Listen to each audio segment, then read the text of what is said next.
Alors, bienvenue au 3e atelier de Cuisine ta vie. Aujourd'hui, on s'en va de plus en plus vers notre résurrection. On va mettre de plus en plus de vie dans notre vie pour en arriver à faire notre recette de bonheur. Alors, aujourd'hui, mon 3e ingrédient, il faut bien le mélanger. Mon 3e ingrédient, ce sont les pensées, ce qu'on appelle le mindset, ou on pourrait dire comment on est guéri. On est-tu guéri sur la petite guire ou on est guéri sur la grande guire? Comment ça fonctionne ici? Comment on est guéri? C'est le 3e ingrédient. Mais, avant toute chose, j'ai toujours ici mon avertissement. Tout ce qui est dit dans cet atelier peut être totalement faux. Nous vous recommandons d'expérimenter ce qui est dit de façon à vérifier si c'est bon pour vous. Alors, bonne émission! Alors, ça me permet de dire n'importe quoi. Je peux dire n'importe quoi parce que tout peut être totalement faux. Vous êtes donc juste à l'expérimenter. Aujourd'hui, on va vraiment voir les pensées. Les pensées, ça a vraiment un gros impact dans notre vie. Ça a un gros impact pour notre qualité de vie. Et ça, non, excusez si on rit, c'est que je viens de déplacer le panier parce que ça cache la vue d'une de nos participantes. Et ça, faudrait pas que ça cache la vue de l'autre participant. OK. Donc, nos pensées vraiment un gros impact dans notre vie, un gros impact sur la qualité de vie qu'on a et un gros impact sur notre propension au bonheur, à être heureux ou pas. On dit qu'on a 65 000 pensées par jour et plus. Et même, j'ai lu et entendu dernièrement jusqu'à 100 000 pensées par jour. Alors ça veut dire que le petit hamster, là, il roule tout le temps. Tout le temps. On est en train de faire quelque chose, puis ça roule tout le temps. Dans ces 65 000 ou 100 000 pensées, il y en a 95% qui sont inutiles et répétitives. 95% sont des vieilles pensées qu'on ressasse et qui sont complètement inutiles et répétitives. Ce matin, j'étais dans mon lit avant de me lever, je vais juste prendre conscience des idées qui me passent par la tête. Et effectivement, je me dis, est-ce que c'est utile ça? Non. Est-ce que c'est utile ça? Non. Alors, il y a vraiment 95%. C'est dur de propos de ça, hein, les pensées, tu sais, on dirait des fois que vous êtes pas dit cette nuit, bon, ben là, demain matin, il faut que je pense à ça. Non, mais c'est vrai, hein. Non, c'est comme automatique. C'est comme si on captait les pensées puis que ça passe à travers nous. Et effectivement, on va voir comment on peut peut-être remédier à ça ou choisir ses pensées aussi. Alors, 95% de ces pensées-là sont répétitives et inutiles. Et les pensées qu'on a, on n'a jamais vérifié si elles étaient vraies ou fausses. Est-ce que vous connaissez Madame Bernier et son jambon? Je vais vous présenter Madame Bernier et son jambon. Madame Bernier était avec sa fille dans la cuisine, puis elle était en train de préparer son jambon pour faire cuire. Donc, elle coupe le bout du jambon, elle met ça dans le chaudron et puis ça fait cuire ça. Et sa fille, elle dit, mais maman, pourquoi tu coupes le bout du jambon? Sa mère répond, ah, ben, elle dit, ma mère faisait ça. Alors, la fille, elle va voir la grand-mère. Elle dit, grand-maman, elle dit, pourquoi tu coupes le bout du jambon quand tu fais cuire ton jambon? Ah, ben, elle dit, moi, ma mère faisait ça. Alors, la fille va voir son arrière-grand-mère qui est encore vivante, puis elle lui dit, grand-mamie, pourquoi tu coupes le bout du jambon quand tu fais cuire ton jambon? Ah, bien, elle dit, c'est simple. Elle dit, parce que mon chaudron est trop petit. Alors, les pensées, les croyances, on les achète comme ça et on vérifie rarement si elles sont vraies ou fausses. Donc, retenez ça. 95% de mes pensées sont répétitives et inutiles et je sais même pas si elles sont vraies ou fausses. Pourquoi ça a un si gros impact? Je vais vous faire une petite mise en situation. Imaginez que je vous dis à chacune de vous, OK? Ah, on a une réunion, on va y aller ensemble, je vais passer te prendre à 19h. OK? Je le dis à chacune de vous sur des jours différents, disons. Différents. Des journées différentes. Alors, il est 7h15, puis je suis pas arrivée encore. Je vois des visages. Quelle émotion vous allez vivre? Et là, je vous demande vraiment de me nommer l'émotion. Quelle émotion vous allez vivre? Un mot fusil. En beau fusil. Oui, puis elle a eu un accident. Ah, l'émotion, ça va être quoi? Ben, elle est inquiète. OK. Une va être en colère. Un mot vieux. Une autre va être inquiète. L'autre va se sentir abandonnée. Est-ce qu'il y a d'autres émotions? L'autre est comme indifférente. OK. Qu'est-ce qui fait, c'est une même situation, là. Ouais. Une même situation. Qu'est-ce qui fait qu'une est en beau fusil, l'autre, ça la dérange pas, l'autre, elle se sent abandonnée, puis l'autre est inquiète? Qu'est-ce qui fait ça? La façon de voir les choses. La personnalité. Avant de répondre à ça, je vais vous demander, Perception. quand tu es en fusil, c'est quoi ton comportement? Choqué. Ouais, mais qu'est-ce que tu vas faire? Bien. Tu vas marcher vite dans la maison? Vous va dire des oui. épiers, puis je vais dire qu'elle mange la genou, mais moi, je suis à l'heure, puis j'aime ça que tout le monde soit à l'heure. OK. Ton comportement, toi? Toi, c'est Comme ça me dérange du balcon. Ça dépend. Elle rentre avec vous qu'on OK. voit aussi. C'est un rendez-vous. La personne qui avait dit je me sentirais abandonnée, ça serait quoi ton comportement? Oublier. Attendre un peu, un coup de l'autre qu'elle arrive. OK. Je suis d'accord. M'appeler, moi. OK. Et la personne qui s'inquiète, ça va être quoi ton comportement? Alors, je pense que va être avoir mon cellulaire des mains ou proche du téléphone, puis je vais dire là, c'est pas arrivé dans telle minute, je vais l'appeler là. OK. Mais ça dépend, le rendez-vous, tu sais, elle dit, elle vient me chercher, mais c'est pour aller où, là? Ben là, c'était une réunion. Une réunion. Ouais, Alors, là, c'est clair. c'est juste clair. une petite mise en situation pour s'apercevoir que face à un événement extérieur, on réagit, on a des émotions différentes d'une personne à l'autre.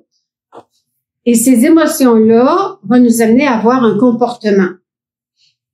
Mais qu'est-ce qui fait que les émotions sont différentes? Ça dépend de quoi? Qu'est-ce qui fait que les émotions sont différentes?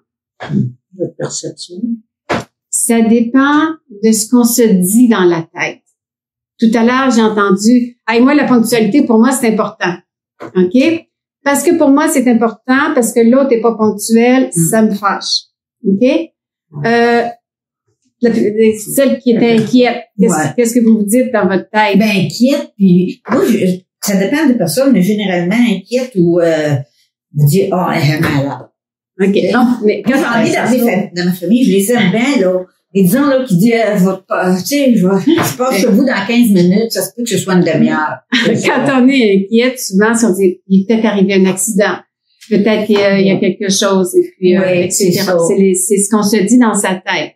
Ou quand on se sent abandonné, ben, elle m'a peut-être oublié, ou je suis peut-être pas importante, ou quoi que ce soit. Donc, les pensées que l'on a vont déterminer les émotions qu'on va vivre. Et les émotions qu'on va vivre vont déterminer les comportements qu'on va avoir.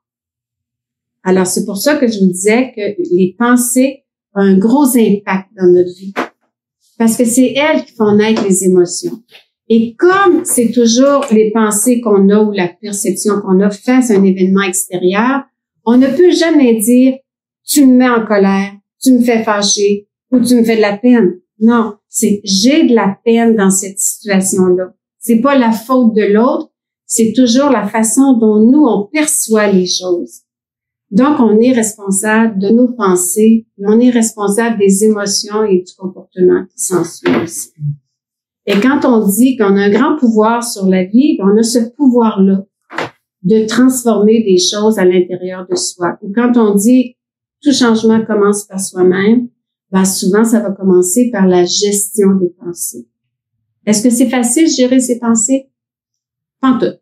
Je vous le dis, pantoute. On en a comme 95 000 et plus par jour. Alors, je peux pas avoir un check-up sur chacune des pensées que j'ai. Alors, juste avant de parler qu'est-ce qu'on peut faire avec nos émotions, je vais revenir avec nos pensées, je vais revenir sur l'émotion. Des fois, on vit des émotions intenses, des fois moins intenses, ça dépend. Une émotion, ça dure 4 à 6 secondes. C'est une espèce de boost d'énergie, là. Si je suis en colère, ça fait ah!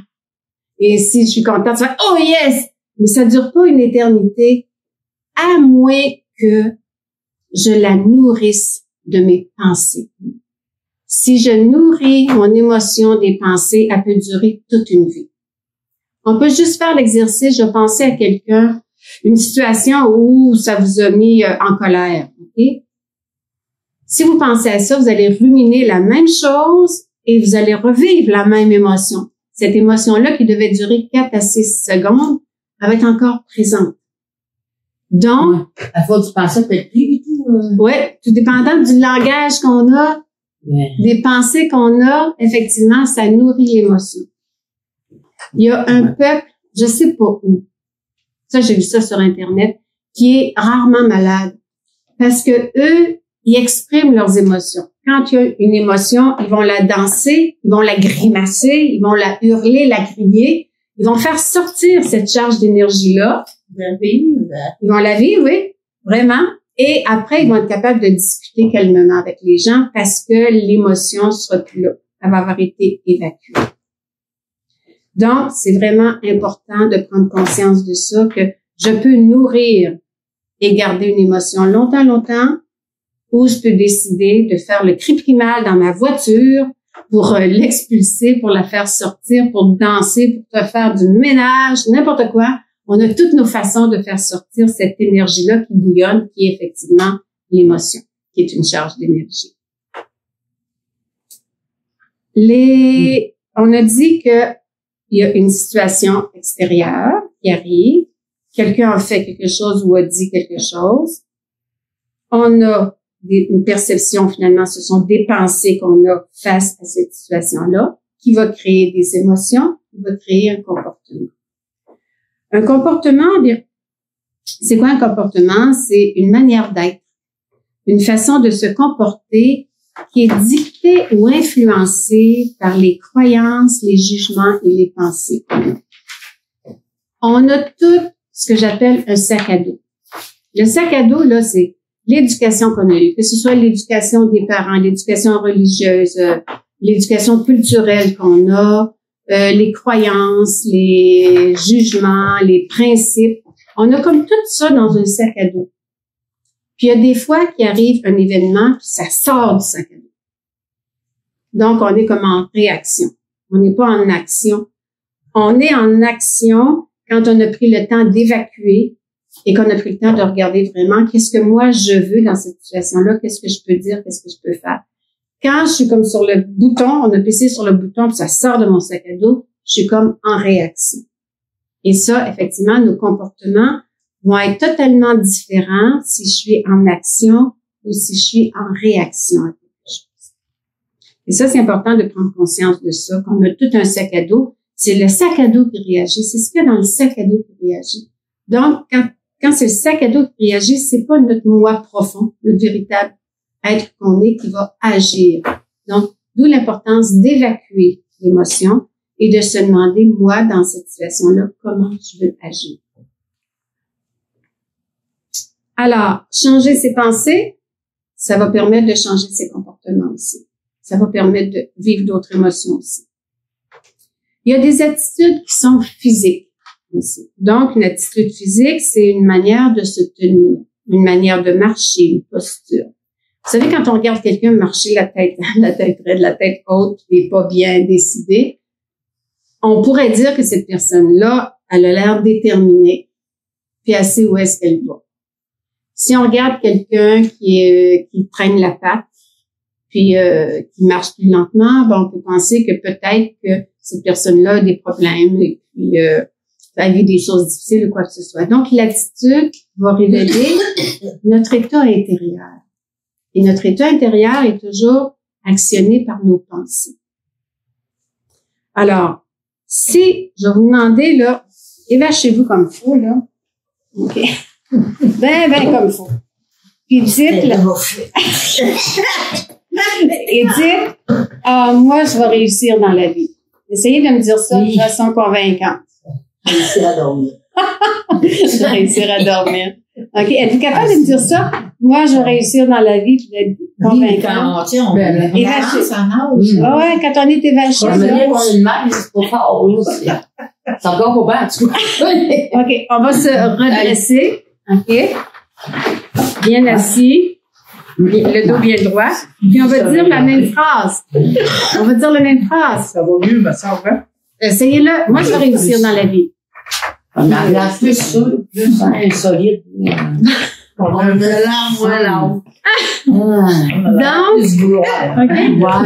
on marche tout ensemble. Hein? Je veux dire, à l'intérieur de soi, tout est relié. Si je change ma posture, je vais changer mon état. Je vais changer mes émotions. Je vais probablement changer mes pensées aussi. OK? Donc, la posture physique, là, c'est important.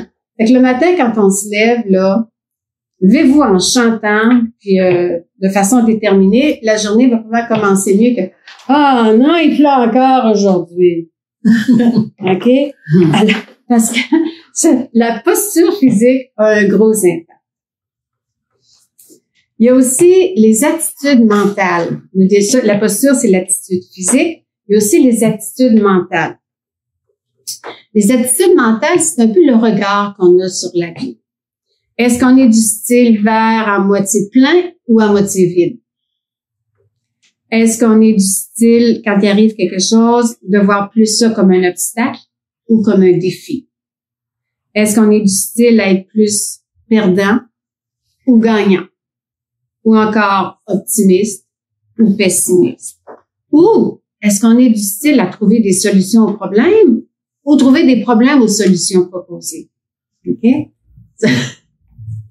Ça, c'est des attitudes qui sont plus mentales. On a vu les attitudes physiques, donc on a des attitudes mentales.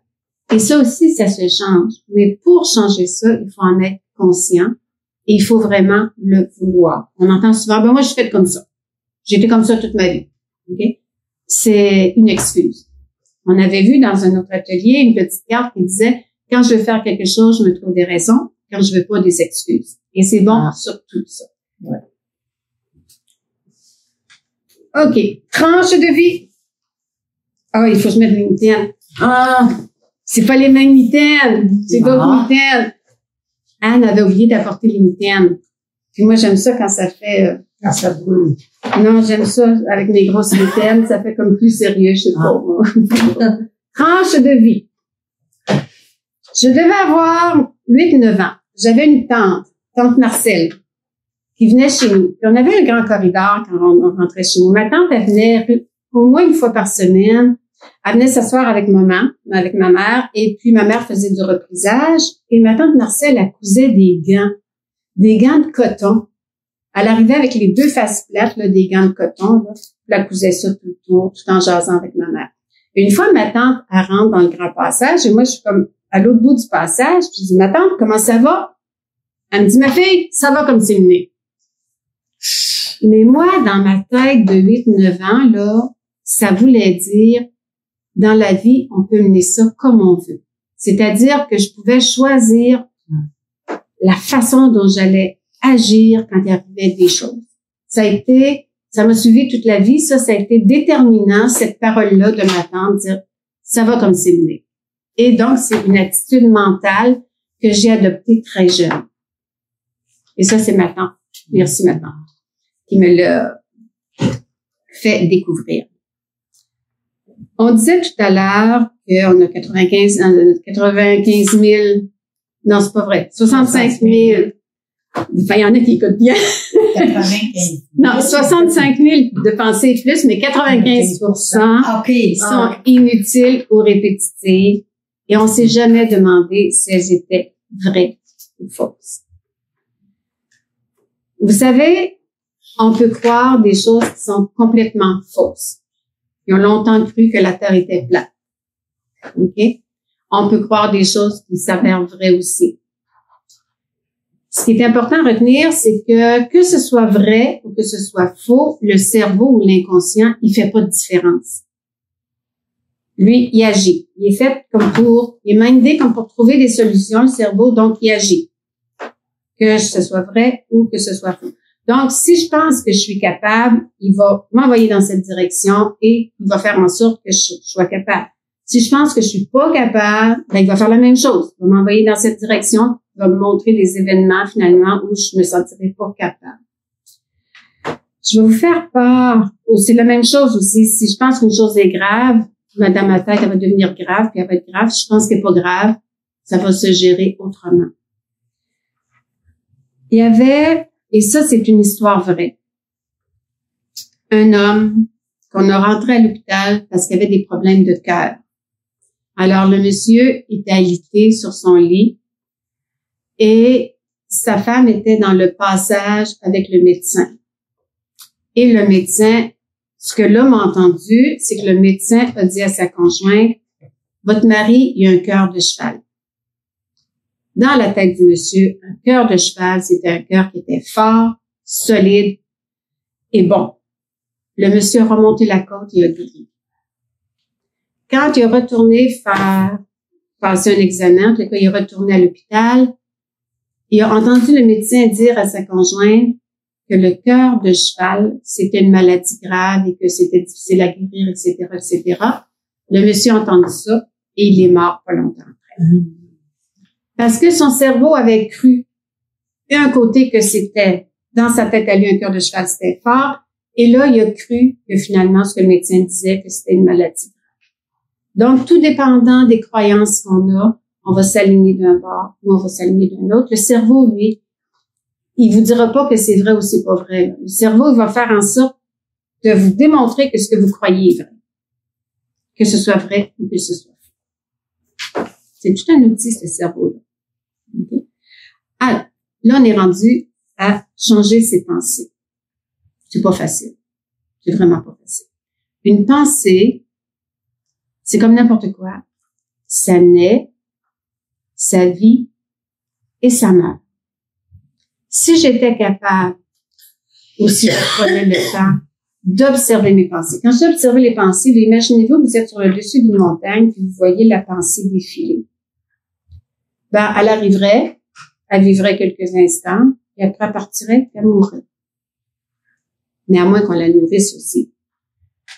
Donc, la première chose à faire, c'est de devenir conscient de ses pensées. Puis des fois, c'est juste, je vais vous donner juste un exemple. On l'entend souvent, ça, de « Ah, je suis niaiseuse ». OK? Souvent, on ne signe pas ça, là. Okay. On se reconnaît. Faites attention à votre cerveau. Je vais vous démontrer. OK? Je vous dirai quelque chose là-dessus tout à l'heure. Donc, je me suis jamais demandé si c'est vrai que je suis niaiseuse. Peut-être que vous allez dire oui.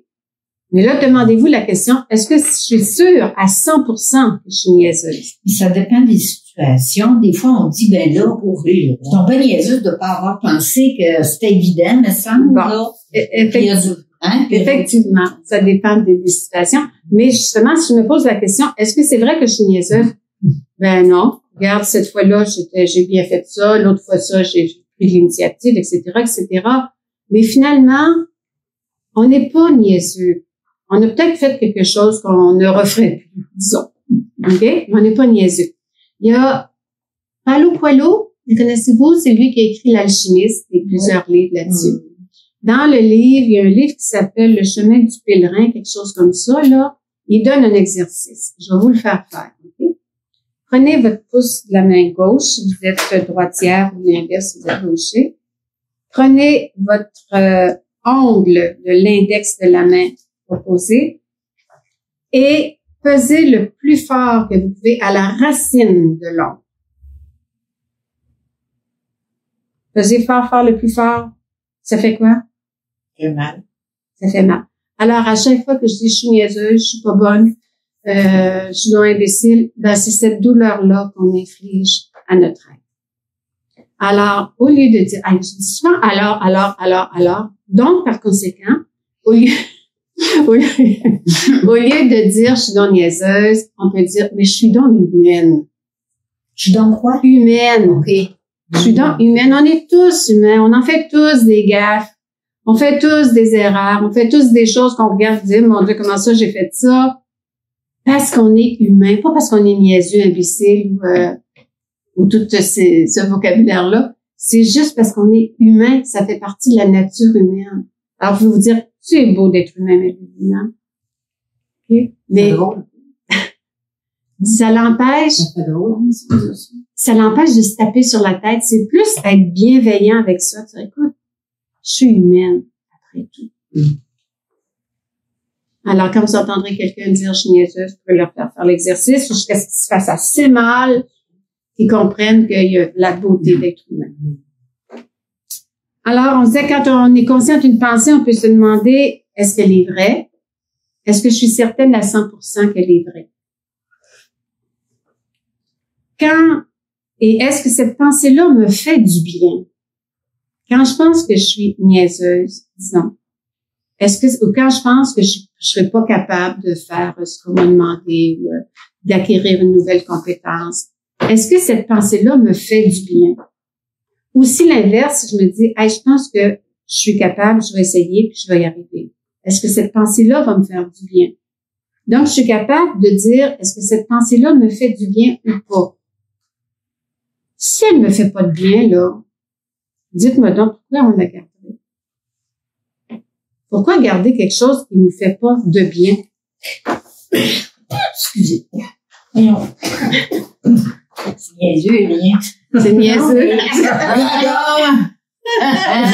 Non, mais des fois, on garde c'est inconscient. Ah, c'est pour ça, la première chose, c'est de devenir conscient. On marche sur l'automatique, là. J'ai tout le temps. Donc, la première chose, et c'est ça qui est difficile, c'est de devenir conscient.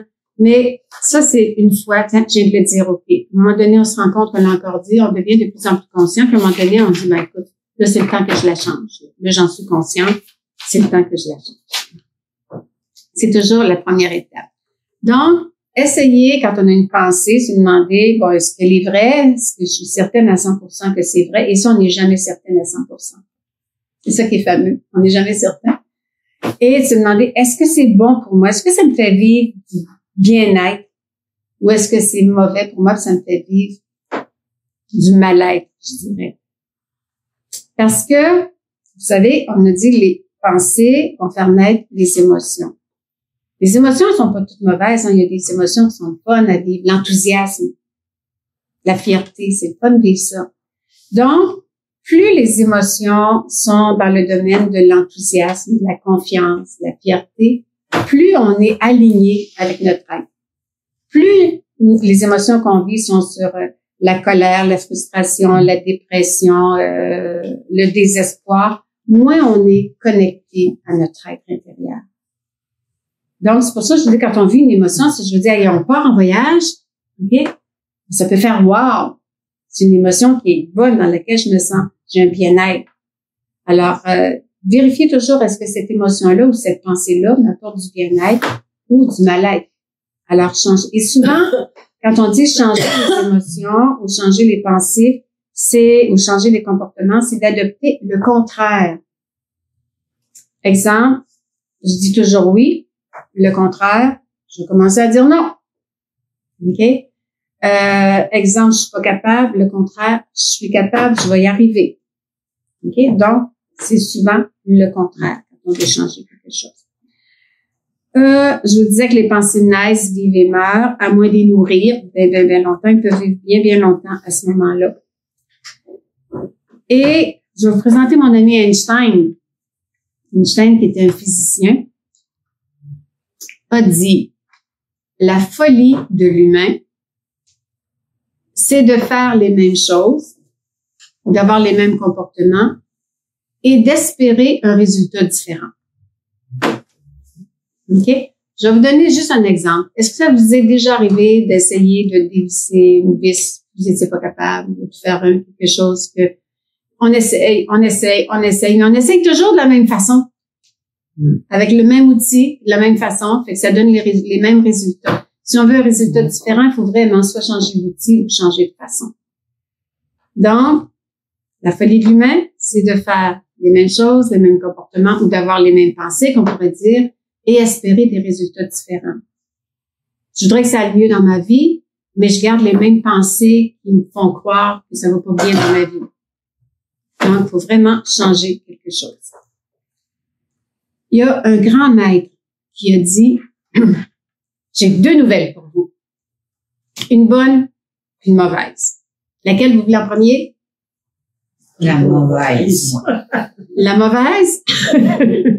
Garde la bonne pour le OK. dessert. La mauvaise, vous êtes maître de votre vie.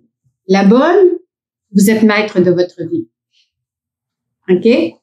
Parce que la maîtrise de la vie, c'est aussi la maîtrise de nos pensées. Alors, si je maîtrise mes pensées dans un sens de mon bien-être, je vais me créer de plus en plus de bien-être. Si je continue à cultiver les pensées qui m'apportent un mal-être, ça va me donner du mal-être. Donc, d'un côté ou l'autre, je suis maître de ma vie parce que je suis maître de mes pensées.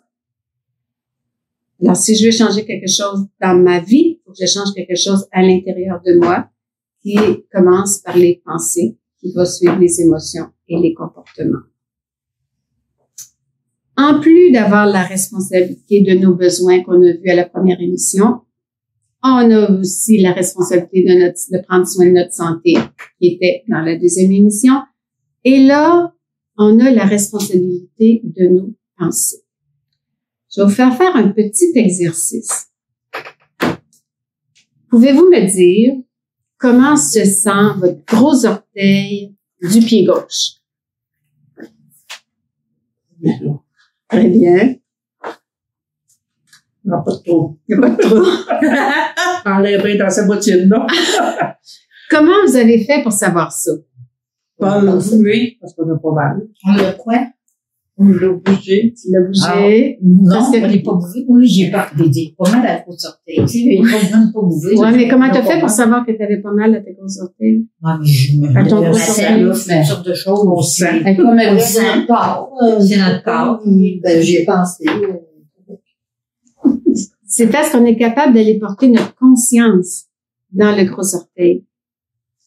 Donc, la conscience, c'est l'attention. J'allais porter mon attention sur le gros orteil. Et là, je vais pouvoir dire, oh, peut-être qu'il est coincé, peut-être qu'il est engourdi, peut-être qu'il est bien, peut-être qu'il est comme ça. La conscience, on peut la faire voyager n'importe où. Sauf que nous, 99,9%, elle voyage dans le passé ou elle voyage dans le futur. Elle est rarement stationnée dans le moment présent. Mais ça, on peut. On a mis notre attention dans le gros orteil, on pourrait mettre notre attention dans le cœur aussi. Et quand on met l'attention dans le cœur, on est beaucoup plus dans le moment présent. Beaucoup plus aussi dans la pleine conscience. Donc, cette conscience-là, donc, porter notre attention sur, absolument dans le passé ou dans le futur, donc la ramener au présent, la ramener au cœur aussi, c'est une autre façon de gérer ses émotions, ses pensées, donc ses émotions, ou de ralentir aussi les pensées, donc ralentir aussi les émotions. Je pourrais vous donner une autre tranche de vie. Là, j'ai pas mis mes mitaines. Je vais vous les montrer, ils sont trop belles. Tranche de vie. Je suis retournée aux études, je pense que j'en avais fait part sur le tard. J'ai terminé mes études à 42 ans. Et à un moment donné, j'ai eu différents emplois. Et à un moment donné, j'ai eu un emploi comme enseignante en technique d'éducation à l'enfance. J'étais à Québec à l'époque, donc à Notre-Dame-de-Foix. J'avais jamais enseigné. J'enseignais aux futures éducatrices en service de garde. Mes enfants n'avaient jamais été dans un service de garde. Je n'avais jamais mis les pieds dans un service de garde. Donc, j'avais été engagée le vendredi et le lundi, je commençais à superviser 10 étudiantes qui étaient en stage, en service de garde, plus donner un cours. Ça m'en faisait tellement à apprendre ou à gérer. Je me disais, je vais devenir folle. Faut que je me trouve un moyen. Et je me suis créé une phrase que je vous partage, c'est ma Lulu. Ça, ma Lulu, là, quand je vous dis ça, là, c'est une façon de se parler avec bienveillance. OK? Au lieu de se taper sur la tête, vaut bien mieux de se parler avec bienveillance. Ma Lulu, à partir d'aujourd'hui, tu gardes ta tête. Où est ton corps? Ton corps est ici, là. Mais garde ta tête ici aussi. C'était une façon de me ramener toujours au présent et de rester toujours présente à chaque situation qui arrivait, mais de façon présente, je me disais. Et ça aussi, je me le redis, je la partage souvent, cette phrase-là. Garde ta tête, où est ton corps? Ça sert à rien de t'inquiéter pour demain ou de regarder ce que tu n'as pas fait dans le passé, là. Garde ta tête, où est ton corps? Alors, je vous la partage. Garde ta tête. Où est ton corps? Ton corps, il est ici, là. Mais garde ta tête ici. Sois présente à ce qui se passe ici. Autrement dit, tu es 50 par 50. Il y avait une dame qui restait dans mon coin quand je restais à Québec et puis elle vivait des moments difficiles puis elle disait, je suis même pas capable de faire 1 heure à la fois. Elle dit, je fais 5 minutes à la fois. 5 minutes, même c'est trop. Des fois, ça peut être trop. Donc, vraiment, être dans le moment présent. De toute façon, c'est le seul endroit dans le moment présent où on a un pouvoir d'action. Mais c'est dur de toujours être dans le moment présent. Tu sais, tu fais des choses à la maison, tu penses à des choses qui t'ont arrivé ou ce que tu vas faire dans X temps. C'est vrai. Ouais. C'est totalement On vrai. pense pas à ce qu'on est en train de faire, là. Ben, maintenant, C'est automatique. maintenant que vous le savez, que c'est automatique, il faut en devenir conscient. Ben, des fois, juste se dire, ah ben, regardons ça. Essayez juste, là, l'exercice de, pardon, de vous fermer les yeux et de vous concentrer sur la respiration. Donc, de vous concentrer sur le souffle qui entre et sur le souffle qui sort. On va juste essayer de faire ça 10 secondes, OK? Vous pouvez vous fermer les yeux, juste sentir le souffle qui rentre dans les narines et le souffle qui sort et peut-être juste sentir si vous sentez je voudrais pas le vent, là, mais le souffle sur votre lèvre supérieure, commencer, est-ce que c'est chaud, etc. Donc, juste être présent à la respiration. Je vous donne 10 secondes.